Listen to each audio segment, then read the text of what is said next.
Welcome to the episode, my fourth episode of the solo podcast. Thank you for tuning in. Really appreciate it. So this time, apologies for the break as well. I just had a break, just getting busy with, kids and sickness and daycare days not being on. So therefore I've had to do extra parenting, etc. So now back onto the podcast wagon. Just a little bit of an update, working on a guest podcast, working in the pipeline, just getting the gear for all that. Need a bit of extra, a few bits and bobs to make sure it happens, get some furniture, etc. So that should be good coming in the future. But for this episode specifically, I want to talk about my optimizations for 26. So I have been doing I've been pretty locked in this year. It's been good. Cut out alcohol. I've gone to the gym. My diet's been on point. I'm in the best shape that I've been in my whole life, pretty much, and I'm 35 years old. And things are going really well. I'm also doing this 30-day talking camera challenge where I post every day, which has really helped me, one, get over my fear of posting, and two, talking to camera, just actually being a little bit more presentable. And I think it's working. So that's been really good.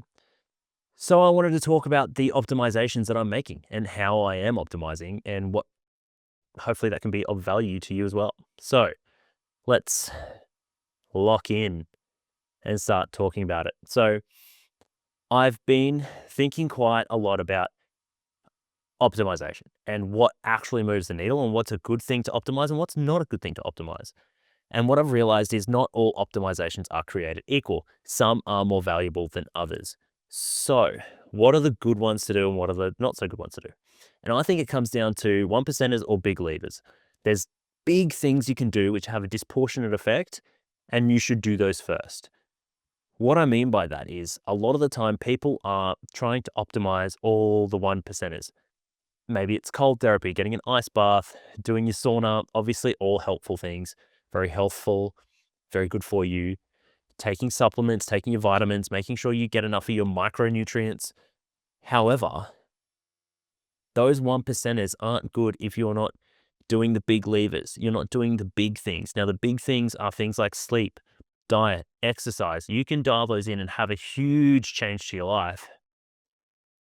And then on top of that, your little 1%ers are going to really help. So here's an example. Let's say you're taking your 2 tablets of magnesium biglycinate before bed, and it's going to help you get a deeper sleep, recover better, all the rest of it, and help you with your sleep. But that's not going to do anything if you're only getting 4 hours sleep a night. It's not going to offset the damage and the cognitive load that's going to place on your brain for the next day, right? It's not going to undo that damage. So what you can do is just get good sleep to start with. Make sure you got enough time. Fix that. Then you can start adding the little 1%ers in. Another one is, are you getting another one, right? So are you having a fat burner? I'm going to have this thermogenic fat burner, which is going to be great. It's going to be really good for you and help you burn fat, but it doesn't mean anything if you're not in a calorie deficit. So get your macros, get your calories sorted, get into a calorie deficit, and then look at a fat burner. Maybe it might help a little bit, right? It'll be an incremental gain on top of that, which will benefit you. So fix the big things first before you look at those little things. I can't stress this highly enough. So yeah, and that's the same with micronutrients. Oh, cool, I'm getting enough, I don't know, antioxidants. Great, really good, but doesn't mean anything if you're not getting enough carbs.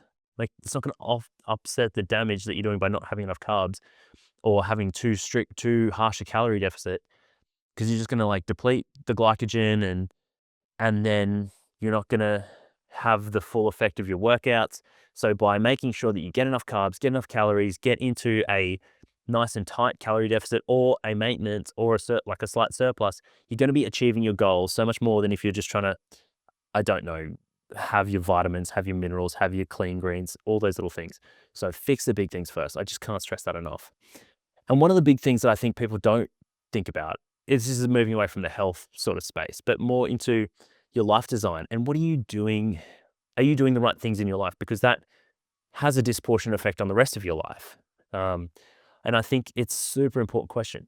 And I've been thinking about this quite a lot as someone who's recently made a big career change and now doing something that is arguably more fulfilling, yet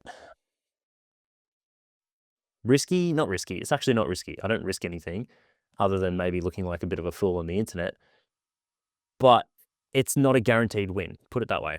It's a gamble in the sense it's not a guaranteed win, but I don't really lose anything. So it has outsized returns. So as someone who's made a big life change, really, and I'm not taking an easy win, I know I could go out there and get a job if I could, and get a decent salary, or do I have a go at this, right? That has an outsized return potentially. So in me thinking about this, I've come up with a few metrics that I think are really helpful and can be really helpful for you to decide, or anyone, whether or not they're on the right path, essentially. Are you doing the right thing for your future? So there's a couple of techniques. One of them is the regret minimization framework. Now, Jeff Bezos did this when he was thinking about, do I go all in on Amazon? And he asked himself, at the end of my life, will I look back and regret that I didn't go all in on this thing? Will I regret that I didn't go super hard on Amazon? Will I be able to live with myself if I just didn't give it a crack? Because it could have been big. And he said that was what helped him make the decision. I'm going to regret not doing it if I don't do it. That is a really good framework because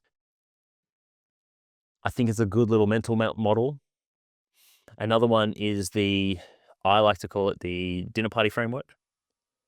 Now, the dinner party framework is, well, specifically to me because I made it up, because I was at a dinner party semi-recently, and it was a dinner party with some very accomplished people, very wealthy, very accomplished, but not public facing. So you probably wouldn't recognize most of them. Some of them you might, but very wealthy. And everyone had a very interesting story. And the host was throwing it around to everybody to tell their story and have their turn in the limelight for this party. And it got to my turn, and I was able to tell my story. And I was fortunate enough to be able to tell my story, one, be invited to the dinner party, and two, tell my story and have it be interesting. People were interested. I've had a long career. I've done some interesting things, been to some interesting places, and done some interesting styles of jobs. So I was able to talk to that. I was able to talk about my property portfolio and my master's degree that I got, and it was really good. And I thought, this is interesting. I'm happy that I can hold the room full of really wealthy and accomplished people and they can think, wow, that's an interesting story. But I realized that if I were to come back to a dinner party in 5 or 10 years' time and I hadn't made a change, I was still doing that same job, it would be less interesting. It would be the same thing, but just with higher number. So it's more of the same, not anything new. And for me, I think the story gets more interesting now that I'm doing this. And if I can make this successful, the podcast, the YouTube channel, content, maybe a business, then that's big, right? That I think becomes more exciting and a better story to tell. Having gone from what I've done, which is significant and I'm really happy with and proud of, but then putting that into something new and then going, well, this is my new thing. So I think that makes for an interesting story. And not that you necessarily want to optimize for what you tell people at a dinner party. You should be optimizing for happiness and reward and what you want out of life. Now, it doesn't necessarily mean material gain, although nothing wrong with material gain if that's what you want to do, but it is a good thing to think about. And for me, I thought, well, I can spend more time with family and have a more interesting story, and it's going to give me more purpose. So it ticked a lot of boxes, but I do like the dinner party framework for thinking about it. Another framework that I like to use is thinking about your deathbed. What are the regrets that you're going to have? I think that stops you from being mindless in the moment, because a lot of people mindlessly go through the moment, don't think intentionally about where they're spending their time, who they're spending it with, and what they're doing. I think a lot of people can get caught up in their careers, their jobs. Maybe it's the status, maybe it's the money, maybe you get a mortgage and you're just stuck on the treadmill of paying your mortgage. That is a tough one too. So look, I think that is a good way of looking back. And you balance that out with, well, I want to enjoy what I do, but you're not optimizing for enjoyment, because optimizing for enjoyment will not be a satisfying life. If you're optimizing for enjoyment, I mean, video games and beers and pizza is pretty enjoyable, but you're not going to be satisfied with your life if you spent the next 10 years doing it. So, I don't know, maybe you will. Whatever, you do you.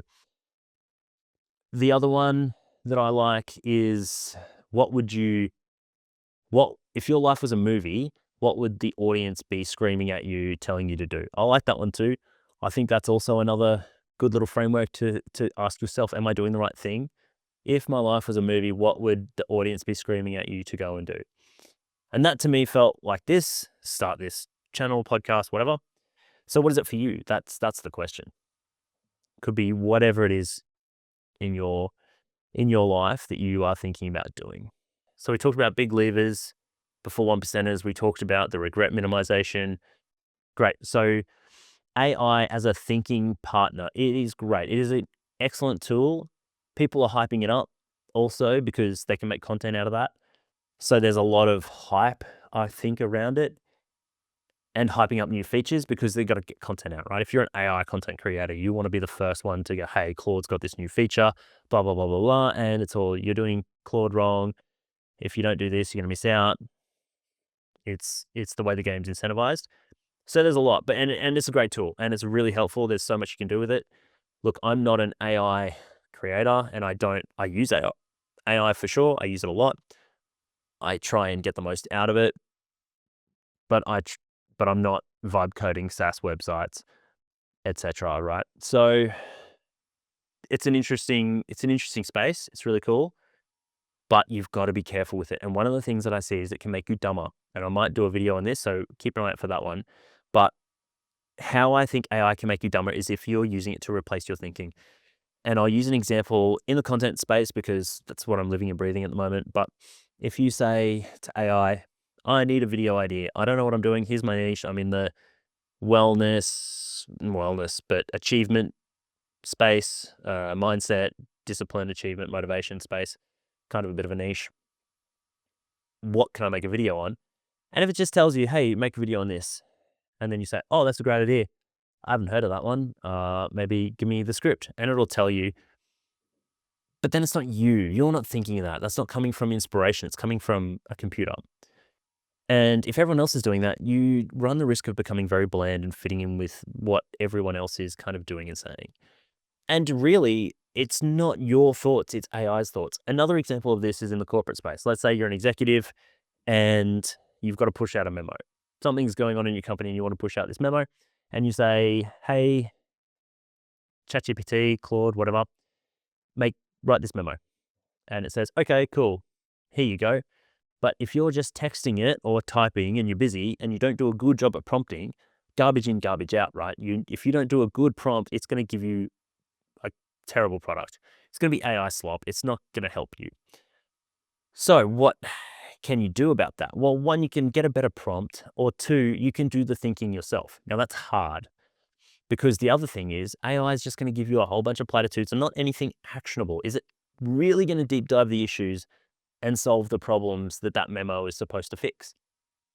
Or is it just going to put something out that looks like a great memo, and at first glance, your lazy brain, your type 1 brain wants to go, awesome, job done. That would have taken me 8 hours. Now with AI, 10 minutes. Great. But is it actually that good? Is it solving the problem, or is it just generating words on paper? So you've got to really analyze that. Now you can use the middle ground, which is sort of what I do sometimes. Sometimes if it's not a high cognitive load piece, or if it's something that I'm just trying to push out a little bit of content quickly or something, I'll go, hey, give me a plan for this. I'll read it and then I'll add my own injects. I'll add my own experience, stories, whatever, because then it becomes me. It might be the structure that's helped me with, which is okay. That's probably the second worst way to do it. And the second best way, I think, to use AI is to give it your draft. Well, this is probably the best way. You write it yourself, come up with the idea, think about it, come up with the idea, submit to AI and help it with structure. Be careful with this though, because it will tend to rewrite it. It will want to then put it back into AI speak. It will say, you're talking too much here, you're sounding too much like a human, but that's not necessarily a bad thing. You need to sound like a human because otherwise everything's becoming AI. We are just becoming a body for AI to be our brain. If you think about it that way, we are becoming a prosthetic biological limb for AI to go out into the world and put memos out and put content onto YouTube. But AI's done everything for us. So we are now becoming the vessels for AI instead of it being a tool for us. Instead of being a brain enhancer for us, it's being a brain number because we're just turning ours off and substituting it for AI, which then means we are the vessel for AI to be out in the world doing stuff. So I think we need to give ourselves time to think and do the writing, and also analyze your own writing. It is so tempting to write it, throw it to ChatGPT or Claude, then say, all right, fix me up. And it can do a really good job, but you've got to be super careful. Treat it like, whilst it obviously is smarter than us in a lot of ways, treat it like someone who's helping you with homework, but you don't quite trust. You know what I mean? It's like a friend that you're in school with, and you're like, hey, let's help each other out. Let's check each other's papers. And you're an A+ student and they're a B+ student. And you're swapping papers and they give you this feedback and you're like, okay, I don't know if really good feedback or just kind of generic feedback or kind of bad feedback. Tough. You've got to be discerning. That's the trick. So how do we keep our brain? Now I've got a couple of tricks for this, which I find very helpful. And this is going to sound like the most cliche advice, like an old woman would give to you. But honestly, turn your phone off, get away from anything that's doing the thinking for you or taking your awareness. Now, audiobooks, podcasts, reading, music even, anything. Just get rid of all inputs. Quiet and silence is the friend of creativity and actual deep thought. So you can go for a walk outside. Great. No music, no headphones, no anything. Just go for a walk out in nature. Nothing but your thoughts. While you're driving, turn everything off and just sit in silence. Your brain will start to work. Have a bath, honestly. Such an old woman advice, but like, just have a bath. I swear they would have all tried that or something, but 2 things on an aside, quick tangent for your mental health. We're in the age of antidepressants and therapy and all this stuff in the world, meditation and mindfulness and yoga, and I can do all this stuff for my mental health. And really, some of the best medications for it are literally just have a bath, go to sleep, go for a walk. That will fix you right up. But yeah, so I say this because the other day I was a bit blocked up, not feeling great, and I never have baths, right? But I had a bath and it was amazing. I turned my phone off, put on some soundscape things. There was no podcasts or whatever. As someone who's addicted to podcasts, audiobooks, anything productivity related, trying to get through books all the time, just nothing, right? Just some binaural beats or something that I was like, does this work? I don't know. Can it hurt? Probably not. So I just sat there in the bath for 40 minutes and yeah, I came up with some great ideas, some good content ideas. And I think it just lets the brain figure stuff out and it gives you the way forward if you know how to listen to it. Obviously, you got to not try and ruminate over your problems too much, but you kind of just work that out. So those are my tips for not letting AI overtake your brain, but you letting your brain do the thinking. Giving it space is probably the best thing for your brain to work and think about things and do stuff, right? So, but once you've got that, AI can be a great tool. And if your inputs are good, then it really helps with the logic and math. And I'll use an example for this, using AI to help do a portfolio analysis on what you should do, because it can weigh up what you're looking at and say where your capital is allocated, what your risk is. It can put it all out there and be a bit more of an objective lens, because we get emotional about our investments. We are not perfectly rational beings, particularly when it comes to money. We put a lot of time into it, particularly things like property portfolios. If you've got an apartment or something and you bought it or it's your strategy and you're tied to the strategy, you might not want to sell because I'm a property investor. If I sell my property, am I a property investor? Then there's something that gave me status and wealth and and kudos in the world, but now I don't have any. What does that mean? But is that what should be driving you, or should the profit and capital allocation and risk be driving your decisions and logic? So you can use it for that. It can be a really great sounding board. There's a lot of ways to use AI properly, and there's a lot of ways to use it wrongly. So just have a think about that. Watch how you're using it and just be aware of it. And then, yeah, maybe take a bath. That's my other hot tip. 2026, and the best health and wellness advice out there is have a bath and go for a walk. Crazy, but I swear by it works. All right, well, I'm going to quickly read my essay on why personal trainers dominate online. I like to throw these in at the end because they're another way. This has gone live on my Substack. I can chuck a link down below into my Substack if you want to check that out. I've got a few of my essays in there. I'm thinking of separating because I have just read out my essays and put them on YouTube, which I think I don't mind, but it's not algorithm friendly in a way. So I chuck it on here because, as I've said before, if you've gotten this deep in the podcast, you're probably interested to hear what I have to say. So therefore, me reading one of my essays is a good way to do it. And if you're listening for the long form, then great.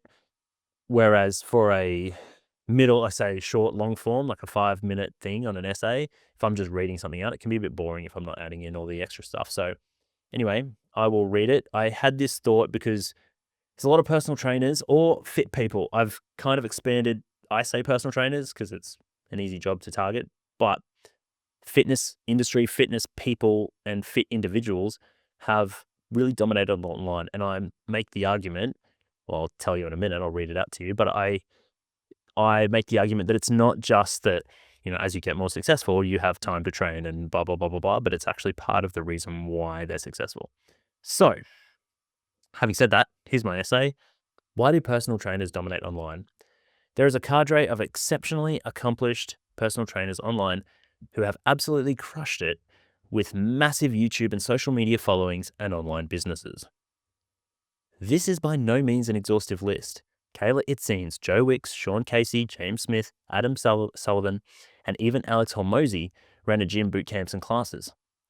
Some of these people have transcended the PT space entirely and now run successful business empires in other niches like business.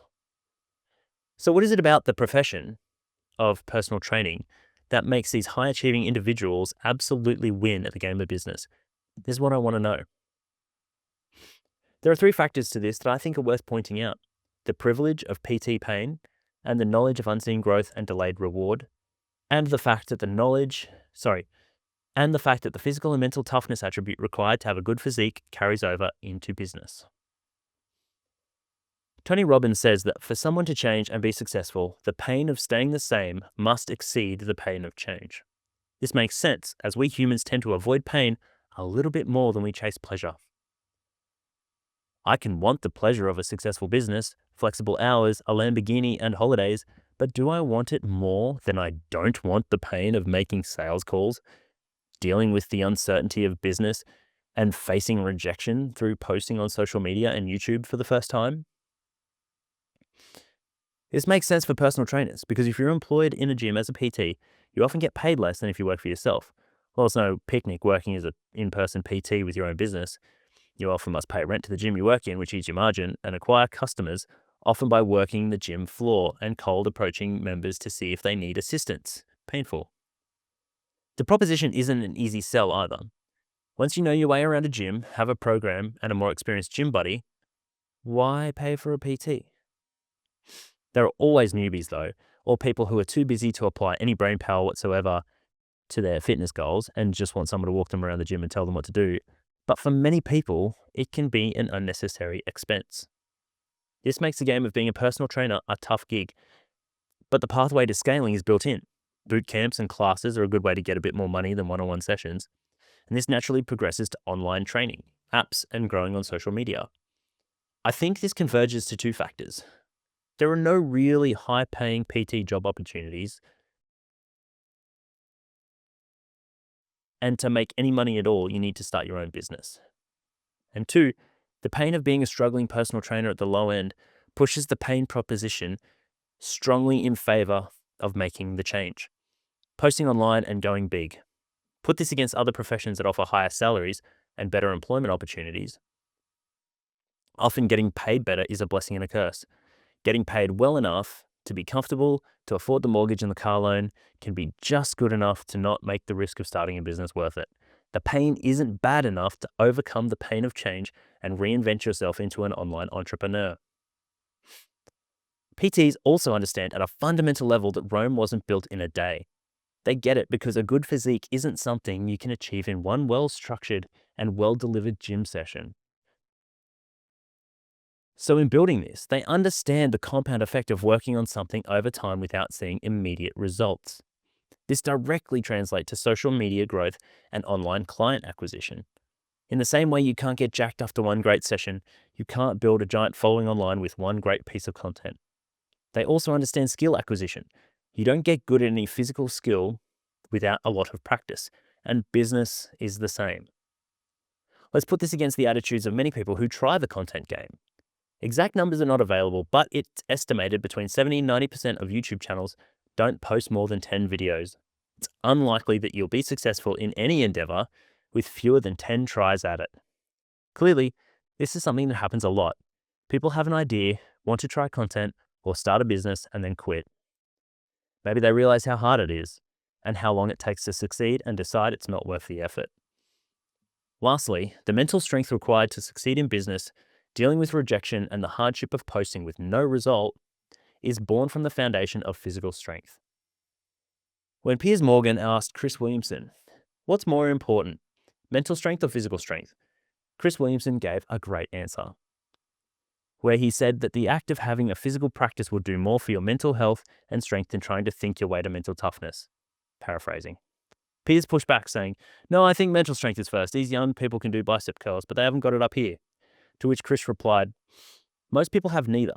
But he said that going for a walk will do more for your mental health than thinking about your problems, and that ultimately, mental strength is downstream of physical strength, absolutely winning the minor confrontational debate. This is the realm of the PT. Their body is their resume. No one wants to pay for a fat personal trainer.